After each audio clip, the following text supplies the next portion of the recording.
Prologue. Michael est un jeune adolescent comme les autres. Cette année, il est entré au collège, en 6e.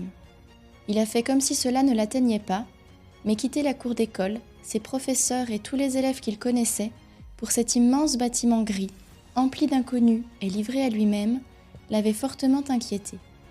Cependant, le basketball, les sorties avec ses amis le samedi après-midi, les jeux vidéo qu'il aime tant et le monde imaginaire de ses livres l'ont aidé à s'adapter rapidement à son nouvel environnement.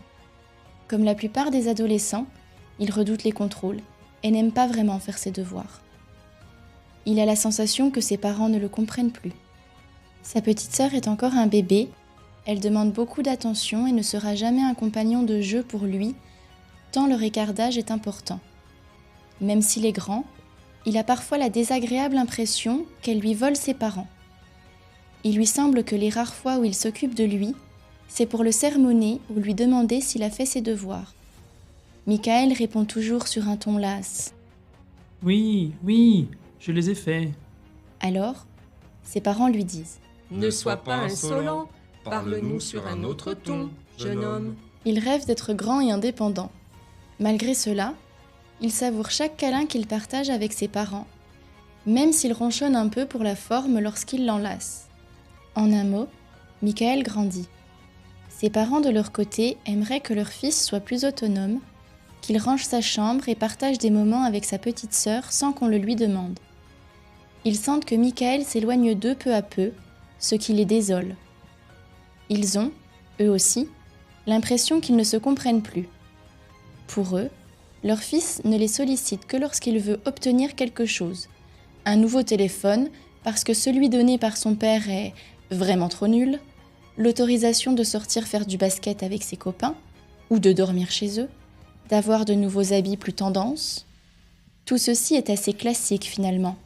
Chaque famille rencontre ces changements entre enfants et parents à l'adolescence. Ils profitent tout de même de jouer à des jeux de société ensemble, certains dimanches, quand la petite est à la sieste. Les jeux de société sont une des passions de Michael et de ses amis. L'adolescent a néanmoins une particularité que bon nombre de ses camarades du même âge n'ont pas. Il est insomniaque. Chaque soir, il tarde à s'endormir et se réveille fréquemment dans la nuit. Il se tourne plusieurs fois dans son lit, il tente de s'apaiser en pensant à des choses heureuses pendant des heures. Mais rien ne fonctionne. Et plus le temps passe, plus il s'énerve de ne pas dormir. Dès que Michael est réveillé, son cerveau fonctionne à 1000 à l'heure, et ce, jusqu'à ce qu'il s'endorme. Avec toutes ces idées dans la tête, il est difficile de s'assoupir. Lorsqu'il était petit, les ombres des meubles projetés sur les murs de sa chambre lui faisaient penser à des monstres. La peur le paralysait et perturbait déjà son sommeil. Son papa lui préparait alors une tasse de lait chaud avec du miel pour l'aider à s'endormir. Maintenant qu'il est au collège, en cas d'insomnie, il se prépare lui-même ses tasses de lait et ne réveille plus ses parents. Ces nuits blanches le fatiguent beaucoup. Alors, le week-end, il aime rester au lit très tard. Mais en général, sa petite sœur, réveillée tôt, finit par le tirer du lit. Un soir, Michael est réveillé par un bruit, comme si quelque chose était tombé sur le sol. Encore un peu endormi, il croit percevoir des chuchotements. « Doucement, tu vas le réveiller. »« Ce n'est pas de ma faute, on est trop à l'étroit ici, j'ai trébuché. » Il se dit alors que ça doit être ses parents qu'il a entendus et que l'un d'eux a vacillé dans le couloir en allant se coucher. Il regarde son réveil, 23h30. Il se met à penser à son évaluation d'histoire du lendemain, à son devoir maison de mathématiques qu'il doit rendre pour jeudi, à Chloé et son rire qu'il aime tant, à son match de basketball le week-end prochain, à son exposé avec Pablo, à son ami Ali, très attristé par le divorce de ses parents. Lorsqu'il tourne de nouveau la tête vers son radio-réveil, une demi-heure s'est écoulée. Impossible de se rendormir. Il prend la décision de se faire chauffer une tasse de lait chaud au miel pour tenter de trouver le sommeil. Il enfile sa robe de chambre chaude et moelleuse et ses pantoufles épaisses. C'est alors qu'il aperçoit un livre par terre, au pied de son lit. Il le ramasse et le range sur sa table de nuit. Il a un peu de mal à l'insérer dans la rangée de livres. Ils sont très serrés. Il sort dans le couloir. La lumière en haut des escaliers fait un bruit lorsqu'il appuie sur l'interrupteur. Il croit apercevoir son porte-manteau bouger quand la lumière s'allume.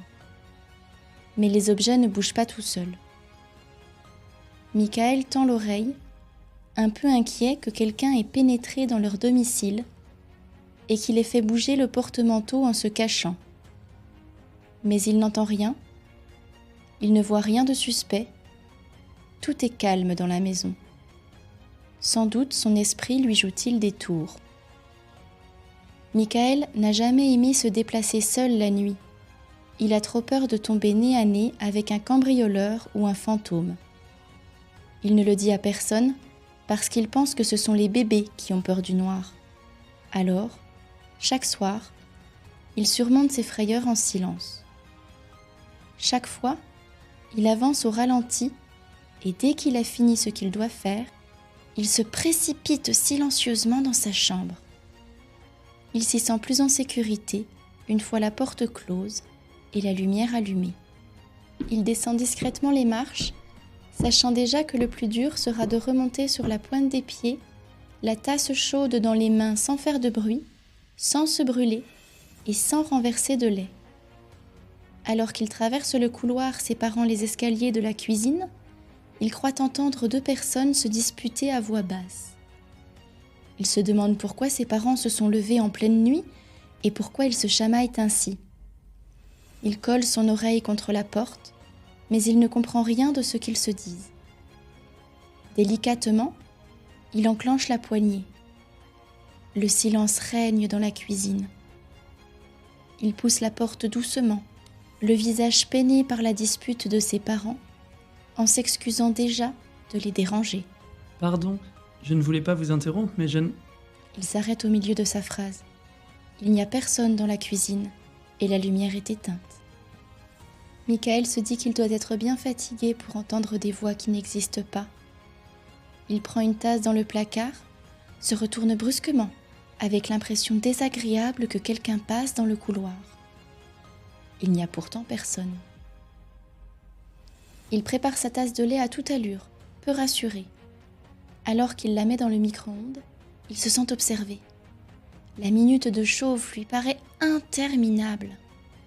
Lorsque le minuteur sonne, il prend sa boisson et remonte à l'étage avec précipitation, manquant de se brûler les doigts avec le lait.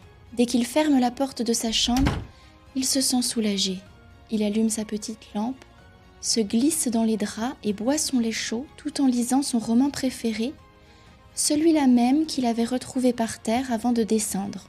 Après avoir lu quelques pages, il croit à nouveau entendre des murmures.